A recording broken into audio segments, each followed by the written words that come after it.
Alô você, salve, salve nação rubro-negra, muito bom dia, está no ar a primeira edição do programa do Mister Mengão, o seu telejornal com as notícias do Flamengo. Tite pode acionar 5 jogadores do Flamengo devido a desfalques de peso. Flamengo e Franca jogaram ontem no Pedrocão em São Paulo pelas finais do NBB. Europeus querem 2 crias do Ninho para a próxima temporada. Meia dado como certo no Flamengo não vem mais, segundo o empresário, e choca a nação. Essas e outras você confere agora. Fica comigo até o final, porque aqui tem muito mais Flamengo pra você.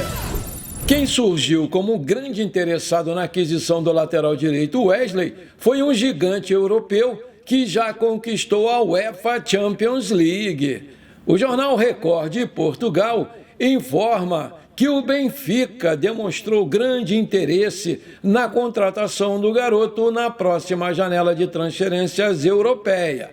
Os portugueses têm observado o jovem jogador brasileiro e acreditam que ele pode ser uma grande potência daqui a algum tempo para uma revenda futura. Eles ainda não apresentaram os valores para poder adquirir o jogador em definitivo, mas já estudam avançar uma oferta em julho, quando a janela internacional vai se abrir. Além do Benfica, outro clube do futebol português também observa o Wesley de perto. Segundo informações do portal A Bola, o Famalicão tentou contatos com a contratação do jogador. O Flamengo ainda não definiu um valor pela venda dele e nem tampouco se mostrou interessado em abrir negociações para se desfazer do lateral direito. Outro jovem cria da base que chamou a atenção de clubes de fora foi o volante Igor Jesus. O jovem jogador de 21 anos entrou na mira do Porto de Portugal. Com a janela de transferências se abrindo no próximo mês, as equipes da Europa buscam novos nomes para reforçar os seus elencos.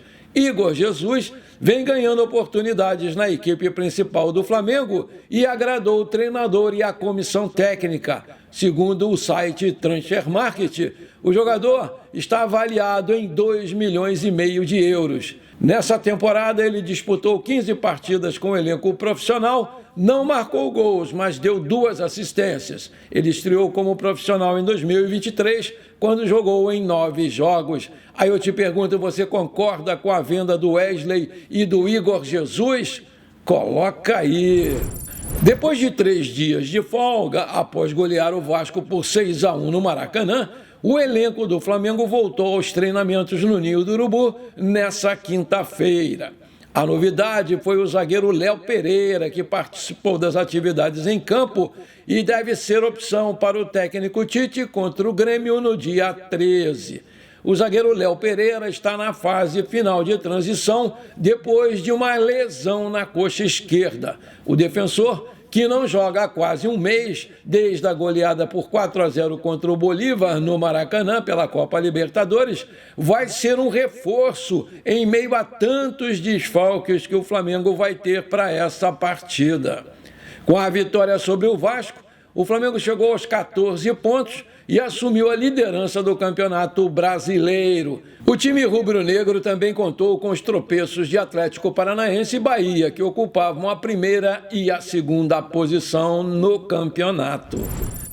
Como já é de conhecimento da torcida rubro-negra, o técnico Tite vai ficar sem alguns jogadores de peso por até 9 partidas por causa da disputa da Copa América.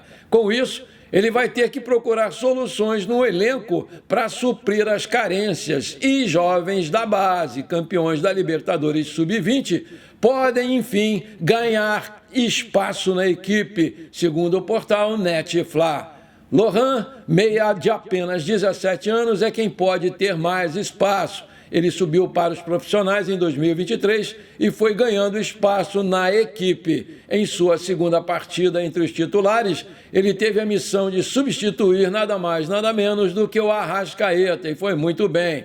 Nessa temporada atuou em 12 jogos com 1 gol e 3 assistências. Igor Jesus é outro que pode ter oportunidades. Com o Alan lesionado no começo do ano, ele ganhou chances e agradou demais o técnico Tite e a comissão técnica. Com o retorno do Alan, ele acabou perdendo espaço, mas durante a Copa América, o volante é um forte candidato, com o Pulgar na seleção do Chile e com o desfalque do Alan, que está lesionado.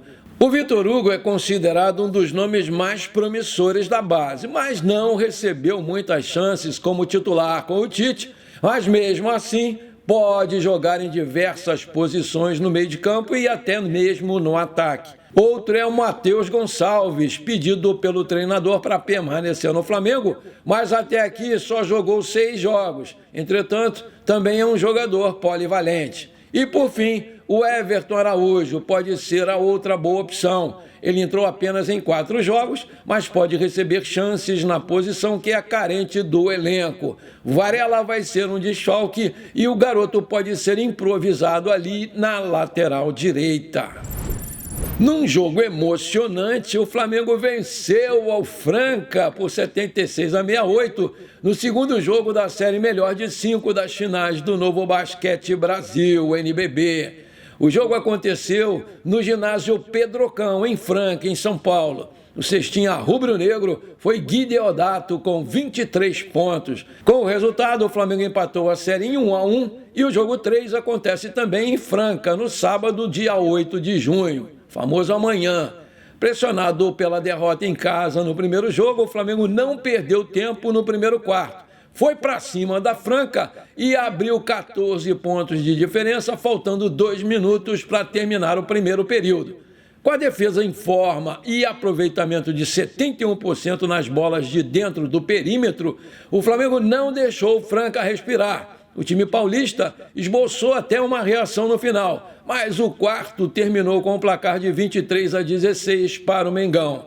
No segundo quarto, os dois times trocaram pontos por quase 6 minutos. A vantagem de 7 pontos do Flamengo se manteve até Balbi acertar uma bela bola de 3 pontos e levar o placar para 33-23, faltando 4:46 para o intervalo. Depois disso, o Flamengo foi aos poucos aumentando a vantagem. Com pouco mais de 2 minutos para o fim do quarto, o Flamengo vencia por 42-28, mas o Franca de novo reagiu no final e os dois times foram para os vestiários com o placar de 45-37 para o Flamengo. O terceiro quarto iniciou com as duas equipes errando muito. O Flamengo e Franca demoraram para pontuar no quarto. Aos poucos, o time paulista melhorou baseado no americano David Jackson. O técnico do Flamengo, Gustavo de Conte, começou a pedir mais capricho ao time. E no final, o Franca venceu o quarto por 14-12, mas o Mengão seguiu na frente do placar por 57-51. Ficou perigoso. No último quarto, Franca tentou impor uma pressão no início e chegou a reduzir a vantagem do Flamengo para 3 pontos. O Flamengo manteve a calma, trabalhou a bola e Louco Coelho acertou uma bola de 3 para devolver a vantagem para 8 pontos. Logo em seguida, o Scott Machado cravou outra de 3 e levou a vantagem para 11 pontos. Empurrado pela torcida, o Franca reagiu e reduziu a vantagem para 5 pontos. O Gui Deodato achou uma bela bola de 3 para voltar a contagem para 8 pontos, com 5 minutos para o final. O Flamengo seguiu jogando com raça para segurar a vantagem 74-66. Com 2 minutos para o final, o Fla segurou a bola e manteve a calma para ver o relógio chegar a 0. Placar 76-68. Jogão de bola. Parabéns, moçada do Flamengo! Depois dessa aí, eu tenho um pedido para te fazer. Se você está curtindo o nosso programa, então não esquece. Manda brasa agora no like para fortalecer o nosso canal. Se você ainda não é inscrito, bora lá, me dá esse prazer, me ajuda aí. Aperta o botão inscrever-se, aperta o sininho ali e pronto, simples assim, de graça, não doeu nada. Muito obrigado, você me ajudou demais. Um dos desejos da diretoria do Flamengo é repatriar o meio-campista Oscar. Ele é alvo de Marcos Braz há pelo menos 2 janelas. O Oscar ele tem contrato com o Xangai Port até o final do ano, mas não vai renovar. E com isso, muitos boatos, dos quais alertavam que o meia jogaria no Flamengo, começaram a surgir nas redes sociais. Porém, isso não deve acontecer nos próximos anos. De acordo com o agente do jogador, Giuliano Bertolucci, ele só vai voltar ao Brasil para encerrar a sua carreira e, quando decidir retornar, ele vai definir se joga no São Paulo ou no Inter. O meia tem carinho pelas duas equipes e, por isso, jogar no Flamengo, nesse momento, está fora de cogitação. Olha aí. Oscar pensa no momento em firmar um pré-contrato de 3 anos, seja nos Estados Unidos ou na Arábia Saudita, antes de voltar ao Brasil.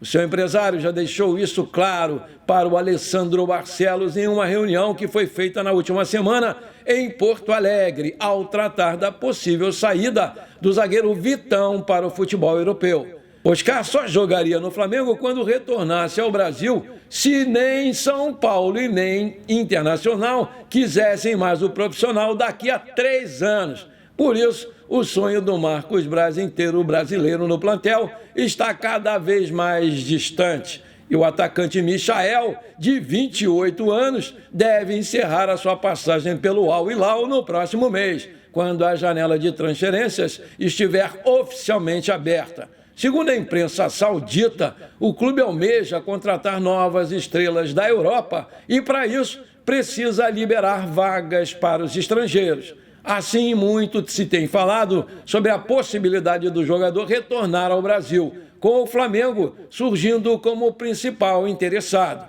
Ontem foi revelado que, além do Mengão, existe outro grande clube interessado no jogador. Trata-se do Corinthians, que inclusive já tem negociações em curso com o atacante. A informação é do jornalista Jorge Nicola, que revelou que o Fabinho Soldado, executivo de futebol do Timão e ex-Flamengo, é o responsável por negociar a chegada do jogador. O Nicola ainda afirma que os representantes do Michael revelaram que ele quase fechou com o Corinthians no passado. No entanto, o ex-presidente do Timão, Duílio Monteiro Alves, vetou a chegada dele, alegando que ele gosta muito de baladas. A fonte ainda afirma que as conversas têm acontecido desde o início do ano e foram iniciadas por Rubens Gomes, ex-diretor de futebol do Timão. Não obstante, mesmo sem o Rubão, o negócio tem progredido com o Fabinho. O Michael foi peça fundamental no time do Jorge Jesus nessa temporada no futebol saudita. Marcou 11 gols e deu 10 assistências em 52 jogos. Segundo a RTI Esportes, o salário dele na Arábia é de R$1.300.000 por mês. De acordo com o balanço do Corinthians publicado esse ano, a sua dívida é de R$1,96 bilhão, sendo 1,26 bilhão do clube e 703 milhões do estádio, e corre o risco de perder o seu patrocinador master, a VaideBet, que está envolvida aí numa confusão financeira, onde há suspeita de fraude, inclusive com o presidente envolvido com a empresa laranja. Enfim, a iminente saída da VaideBet pode agravar ainda mais a situação de endividamento do Corinthians. Aí eu te pergunto, Michael, você vai entrar nessa furada, nessa fria, ou você prefere vir para o Flamengo, onde você foi muito feliz? Escolhe aí, robozinho. Abre teu olho, meu querido. Bom, por enquanto foi isso. Eu espero que você tenha gostado do nosso programa. Muito obrigado por você ter ficado comigo até aqui. Um forte abraço. Bora ser feliz. Pra cima deles, Mengão!